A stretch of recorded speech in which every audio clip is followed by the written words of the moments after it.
దశావతారాలు జీవ పరిణామం. ప్రకృతితో మనిషికి ఉన్న సంబంధం విడదీయలేనిది. ప్రకృతిలో ఆనాది నుంచి జరుగుతున్న పరిణామ క్రమం నుంచే రకరకాల జీవరాశులు ఉద్భవించాయన్నది వాస్తవం. పురాణేతి ఇతిహాసాల్లో కూడా ఇదే విషయం మనకు స్పష్టమవుతోంది. కాలానుగుణంగా భగవంతుడే రకరకాల అవతారాల్లో తన రూపాన్ని మార్చుకున్నాడు. ఇలాంటివన్నీ చూస్తుంటే ఆనాటి నుంచే జీవన పరిణామం కనిపిస్తోందనేది నిర్వివాదాంశం. అంతేగాక మనిషి మనుగడకు సహకరిస్తున్న ప్రకృతిని ఆరాధించడం, ప్రకృతిలోని జీవరాశులకు తగిన విలువనిచ్చి పూజించడం మన సంస్కృతిలో భాగమే.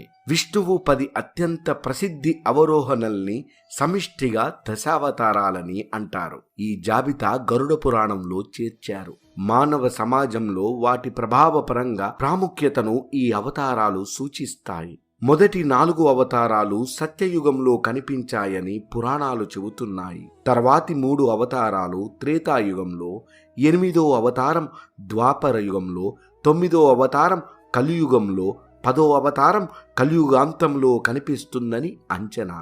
మత్స్య కూర్మ వరాహస్య నారసింహస్య వామనః రామ రామో రామః కృష్ణస్య కల్కిః అని ఆ విష్ణుమూర్తి 10 రకాల రూపాల్లో అవతరించినట్లు మన పురాణాలు చెబుతున్నాయి. దశావతారాల్లో మొదటిది మత్స్యావతారం, సత్యయుగంలో కనిపించింది. కూర్మావతారము సత్యయుగంలో కనిపించింది. వరాహ అవతారము కూడా సత్యయుగంలోనే కనిపించింది. సగం మనిషి సగం మృగం రూపంలోని నారసింహావతారం కూడా సత్యయుగంలో కనిపించింది. వామనావతారము త్రేతాయుగంలో కనిపించింది. పరశురామం అంటే గొడ్డలితో రాముడు త్రేతాయుగంలో కనిపించాడు. ఇక రామచంద్రుడు అయోధ్య రాజుగా త్రేతాయుగంలో దర్శనమిస్తాడు. బలరామకృష్ణులు ద్వాపర యుగంలో కనిపిస్తారు. భాగవతం ప్రకారం బలరాముడు అనంతశేషుడి వారసత్వం అనే వాదన కూడా ఉంది. కలియుగాంతంలో 10వ అవతారంగా కలికి దిగివస్తాడని పురాణాలు చెబుతున్నాయి. దశావతారంలోనూ మనకు జీవ పరిణామ క్రమం కనిపిస్తుంది. మొదటిదైన మత్స్యావతారంలో విష్ణువు చేప రూపంలో దర్శనమిచ్చాడు. మహాప్రళయం సంభవించినప్పుడు విష్ణుమూర్తి చేప రూపంలో వేద వాంగ్మయాన్ని రక్షించినట్లు పురాణాలు చెబుతున్నాయి. చేప జలచర జంతువు. జీవ పరిణామంలో తొలితరం జీవులు జలచరాలే. దశావతారాల్లో రెండవది కూర్మావతారం. ఈ అవతారంలో మహావిష్ణువు తాబేలు రూపంలో దర్శనమిచ్చాడు. అమృత భాండం కోసం దేవదేవాదులు మందర పర్వతాన్ని కవ్వంలా ఉపయోగించి క్షీరసాగరాన్ని మధిస్తారు. ఈ తరుణంలో పర్వతం మునిగిపోతూ ఉంటే విష్ణువు కూర్మ రూపాన్ని ధరించి పర్వతాన్ని మోస్తాడు. తాబేలు ఉభయచరం అంటే నీటిలోనూ నేల మీద కూడా తిరిగే జీవి. జీవ పరిణామంలో జలచరాల తర్వాతి జీవులు ఉభయచరాలే. శ్రీ మహావిష్ణువు 3వ రూపం వరాహవతారం. ఆ దేవదేవుడు పంది రూపంలో అవతరించాడు. హిరణ్యాక్షుడనే రాక్షసుడు ముల్లోకాలను అల్లకల్లోలం చేసి భూమిని పాతాళంలో పడేసి బ్రహ్మ నిద్రిస్తుండగా వేదాలను తస్కరించాడు. వరాహవతారంలో విష్ణుమూర్తి హిరణ్యాక్షకుణ్ణి సంహరించి భూమిని వేదాలను రక్షిస్తాడు. సృష్టి పరిణామ క్రమంలో ఉభయచరాల తర్వాతి వర్గం భూచర జీవులు. పంది భూమిపై తిరిగే జంతువే. ఆ తర్వాత 4వ అవతారం నరసింహ అవతారం. నరసింహ రూపం. నారసింహ రూపంలో మానవుడి తొలి దశ కనిపిస్తుంది. ఇక్కడ మనిషి ఇంకా పరిపూర్ణ రూపం పొందలేదు. తన భక్తుడైన ప్రహ్లాదుడిని కాపాడేందుకు నారసింహావతారంలో దిగివచ్చిన శ్రీ మహావిష్ణువు హిరణ్య కశ్యపుడిని సంహరిస్తాడు.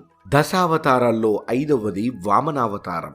మరుగుజ్జు రూపంలో వచ్చిన వామనుడు 2 అడుగులతో అండపిండ బ్రహ్మాండాల్ని ఆక్రమించి 3వ పాదంలో బలిచక్రవర్తిని పాతాళానికి పంపుతాడు. ఈ అవతారంలో భగవంతుడు మానవ రూపంలో కనిపిస్తాడు. మానవులు మొదట మరుగుజ్జులుగా ఉన్నారనే విషయం ఇక్కడ మనకు తెలుస్తోంది.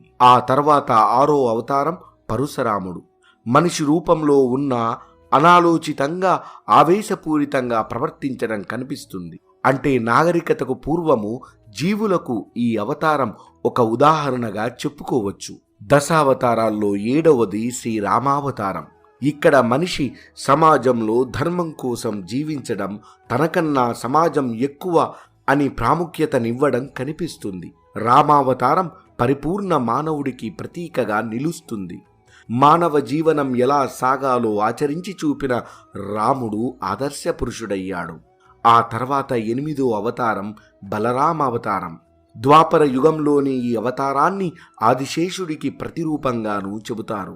ఆయన ఆయుధం నాగలి. మానవ నాగరికత అభివృద్ధి, వ్యవసాయ జీవనానికి ఈ అవతారాన్ని ప్రతీకగా చెప్పుకోవచ్చు. దశావతారాల్లో 9వది శ్రీకృష్ణావతారం. బలరాముడి సోదరుడిగా శ్రీకృష్ణుడు జన్మిస్తాడు. ధర్మ సంస్థాపన కోసం ధరించిన ఈ అవతారంలో అర్జునుడికి జ్ఞానబోధ చేసి కురుక్షేత్ర సంగ్రామంలో కౌరవులపై విజయం సాధించేందుకు ఆయన రథ సారథిగా నిలిచాడు శ్రీకృష్ణుడు. ఇక్కడ మనిషి సమాజంలో ఎలా జీవించాలో తెలుసుకున్నాడని పురాణాలు చెబుతున్నాయి.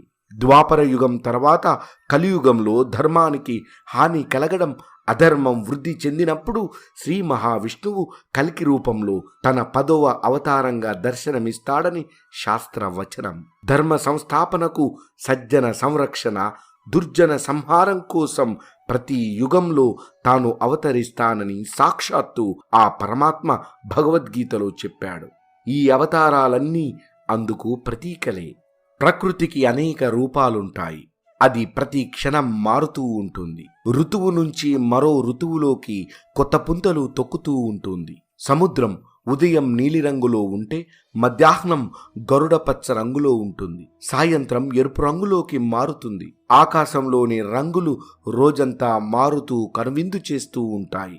సూర్యోదయ సూర్యాస్తమయాలు మనకెంతో ఉల్లాసాన్ని ఇస్తాయి. ఇలా ప్రకృతిలో మనకు కనిపించే మార్పులు కూడా పరిణామక్రమంలో భాగమే. అందుకే మనం కూడా మన జీవితాల్లో మార్పును ఆహ్వానిద్దాం. తద్వారా కొత్తదనానికి ఆహ్వానం పలుకుదాం. నవ్యతకు, నాణ్యతతో ప్రాణం పోద్దాం.